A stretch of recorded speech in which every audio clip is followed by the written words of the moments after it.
Students, आज हम unit 10 simple harmonic motion physics 10 हमारे पास जो क्लास 9th में हमने फिजिक्स पढ़ी थी यूनिट 9 तक, यहाँ से अब हम यूनिट 10 शुरू करेंगे। और सबसे पहला टॉपिक है हमारे पास simple harmonic motion. Simple harmonic motion में हम सबसे पहले इसका इंट्रोडक्शन देखते हैं कि सिंपल हार्मोनिक मोशन है क्या है। तो सिंपल हार्मोनिक मोशन इंट्रोडक्शन में दो चीजें हमारे पास आती हैं। सबसे पहले हम इसमें देखेंगे कि पीरियाडिक मोशन और ऑसिलेशन। अब पीरियाडिक मोशन क्या होती है? पीरियाडिक मोशन ये है कि any motion which repeat itself after regular interval of time, यानी कोई भी हरकत जो अपने महवर के गिर्द हरकत करती हो उसे हम कहेंगे पीरियाडिक मोशन। ठीक है, पीरियाडिक मोशन क्या है? इसकी दो एग्जांपल हम ले सकते हैं। फर्स्ट एग्जांपल ये है कि the motion of earth revolve around the sun, यानी जमीन की गर्दिश जो है सूर्य के गिर्द, और मोशन ऑफ स्प्रिंग की आप एग्जांपल दे सकते हैं। उसके बाद ऑसिलेशन है।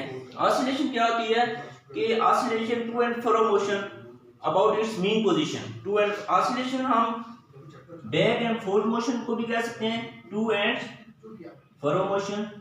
ठीक है, या बैक एंड फोर्थ मोशन जिसे हम कहते हैं बैक एंड फोर्थ मोशन, इसे हम कहेंगे ऑसिलेशन। ठीक है, अब इसमें हम हमारे पास जो एग्जांपल आप बेशुमार हमारे डेली लाइफ में एग्जांपल आ रही हैं। सबसे पहले जो एग्जांपल है इसकी स्विंग की एग्जांपल है। स्विंग सिंपल हार्मोनिक मोशन, यानी स्विंग की आप एग्जांपल दे सकते हैं इसमें। उसके बाद मोशन ऑफ स्प्रिंग है। ठीक है, स्प्रिंग को आप एक्चुअली स्ट्रेच करें या उसको रिलीज करें तो वो भी वाइब्रेशन शो करता है। ठीक है, उसके बाद आप motion of clock, motion of pendulum of clock,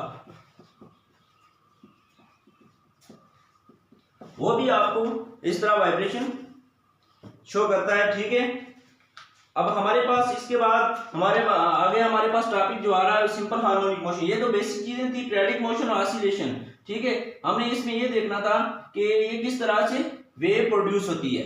ठीक है, आगे हमारे पास आ रहा है simple harmonic motion. Simple harmonic motion जो हमारा पहला टॉपिक है वो है सिंपल हार्मोनिक मोशन। जैसा कि नाम से जाहिर है कि सिंपल हार्मोनिक मोशन है क्या है। सिंपल मीन सिंपलिसिटी और मोशन मीन हरकत। अब हार्मोनिक क्या जाता है? हार्मोनिक में हम ये देखेंगे कि ये वाइब्रेशन शो करता है, वाइब्रेशन। ठीक है, वाइब्रेशन। अब वाइब्रेशन किस तरह प्रोड्यूस होती है? Any motion which repeat itself after regular interval of time, यानी टू एंड फ्रो मोशन भी हम इसको कहते हैं, और इसका दूसरा नाम ऑसिलेशन भी है। ऑसिलेशन, ऑसिलेशन में हम वाइब्रेशन देखें टू एंड फ्रो मोशन, और या इस तरह बैक एंड फोर्थ मोशन भी हम इसे कहते हैं। ठीक है, ये हमारे पास आ गया सिंपल हार्मोनिक मोशन। ठीक है, सिंपल हार्मोनिक मोशन में हमारे पास जो एग्जांपल है एक स्प्रिंग की एग्जांपल है, मोशन स्प्रिंग की एग्जांपल है। स्लीकी स्प्रिंग आप लें,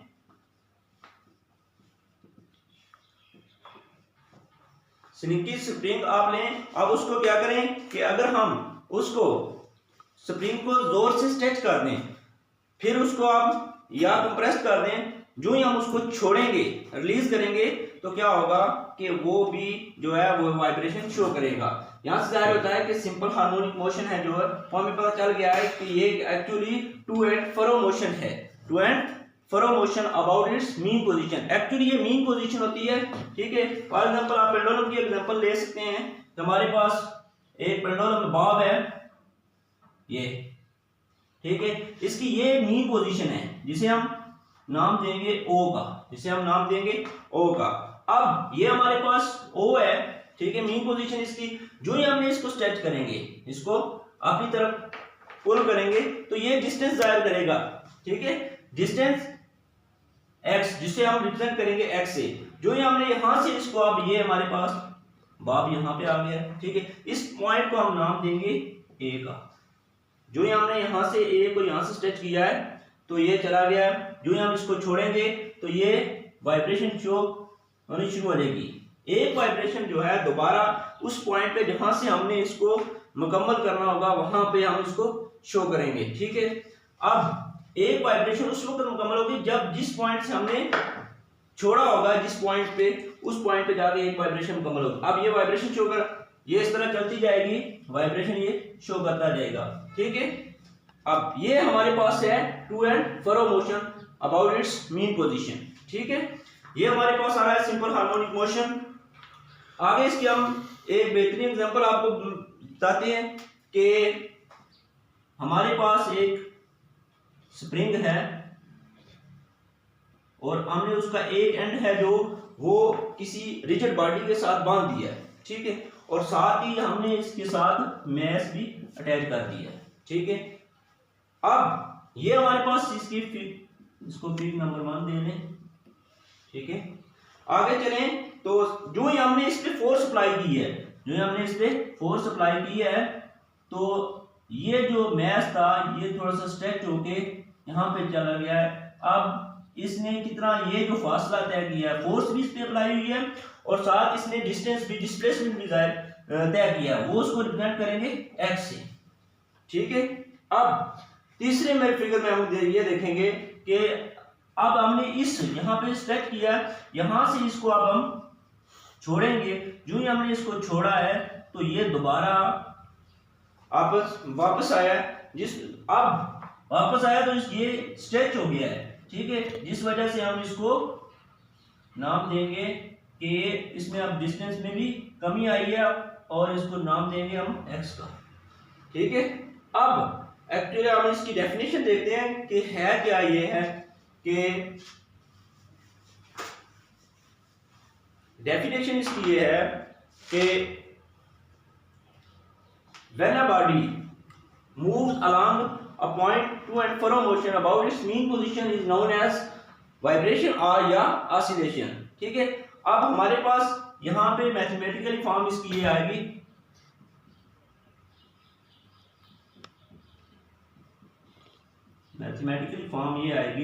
F directly proportional to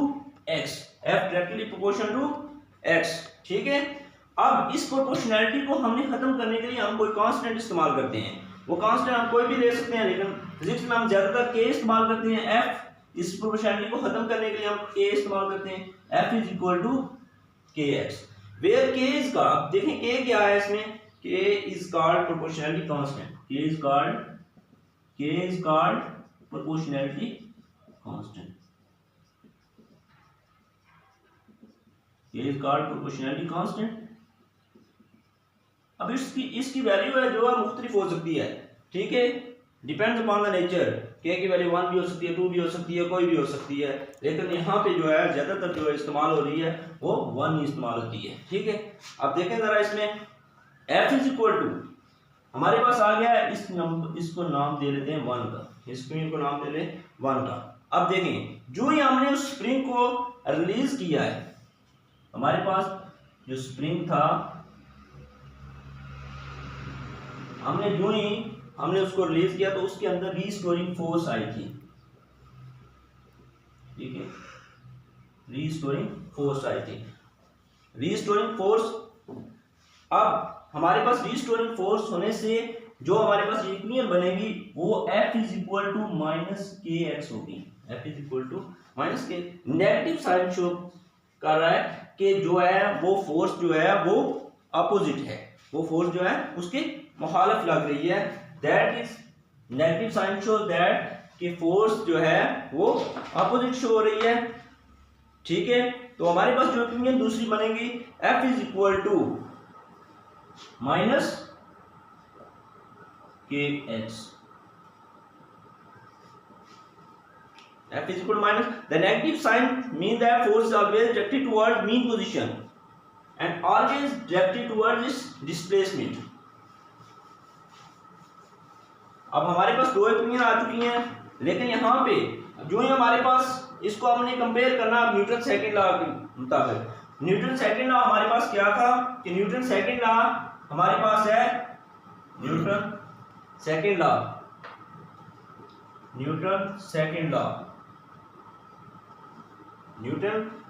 law F is equal to M A, F is equal to M A. इसको नाम दे देते हैं थर्ड का। हमारे पास दो पहले इक्वेशन आ चुकी थी, अब इसको नाम दिया हमने F is equal to M A third का। अब देखें इक्वेशन किस तरह दोनों कंपेयर होती हैं जब उनकी लेफ्ट हैंड साइड दोनों बराबर हों। ये देखें जरा, हमारे पास दोनों हैं F is equal to K X, F is equal to K X, F is equal to K X and F is equal to. देखें लेफ्ट हैंड साइड दोनों की बराबर है तो हम इनकी राइट हैंड साइड कंपेयर कर सकते हैं। तो हमारे पास नेक्स्ट में क्या बन जाएगी फिर, बाय कंपेयरिंग लिखेंगे, बाय कंपेयरिंग 2 and 3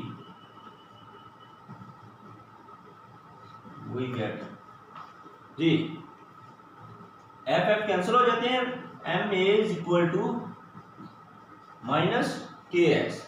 अब हमें यहां से हमने अब इसकी मैथ्स निकालनी है, ठीक है। सबसे पहले m is equal to minus K, इससे हम हर चीज हम फाइंड, m में एक्सेलरेशन भी फाइंड हो सकता है, मास भी फाइंड हो सकता है, स्प्रिंग कांस्टेंट k भी फाइंड हो सकता है और डिस्प्लेसमेंट भी हम इसमें फाइंड कर सकते हैं। हमारे पास क्या आएगा, a is equal to minus K X. ये देखें ये यहाँ पे मल्टीप्लाई हो रहा है तो दूसरी तरफ जाके नीचे क्या हो जाएगा, ये डिवाइड हो जाएगा। हमारे पास आ जाएगा a is equal to minus K X over m। तो हमारे पास वेयर k ओवर m हमारे पास क्या है, k over m is called constant, k over m। अब ये हमारे पास डिवाइड किया k over m is called constant. तो हम इसको फिर क्या लिखेंगे, a डायरेक्टली प्रोपोर्शनल टू, हमारे पास जो नेक्स्ट में बन जाएगी a directly proportional to x। अब देखें, अब यहाँ पे हमारे पास जो इक्वेशन बन गई है, a acceleration is directly proportional to displacement. तो सिंपली हम इसकी अब डेफिनेशन ये लिख सकते हैं कि simple harmonic motion is the type of motion in which the acceleration of a body is directly proportional to displacement from the equilibrium position and is always directed towards equilibrium। यानी कोई भी body है जो वो mean position से होती हुई गुजरेगी तो हम उसे हम कहेंगे कि ये वाइब्रेशन प्रोड्यूस कर रही है। अगर वो मीन पोजीशन से ना गुजरे तो समझे उसकी वाइब्रेशन कंप्लीट नहीं होती, ठीक है। तो यहाँ पे अब हम सिंपल एक और एग्जांपल देता हूँ मैं आपको कि यहाँ पे हमारे पास जो है एक बाब लिया हमने, तो पेंडुलम लिया, तो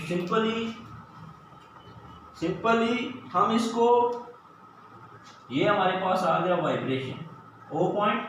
अब हमें जो इसको हमने स्ट्रेच करना है यहाँ पे, ये ए पॉइंट और ये हमारे पास बी पॉइंट होगा, ठीक है। अब हमने इसकी वाइब्रेशन शो करवानी है।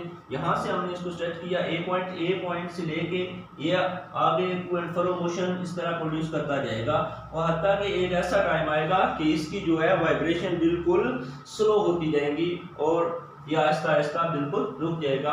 तो इससे जाहिर होता है कि टाइम वाइब्रेशन पे भी डिपेंड करता है, ठीक है। तो आगे आ रहा हमारा टॉपिक जो है time period of simple harmonic motion.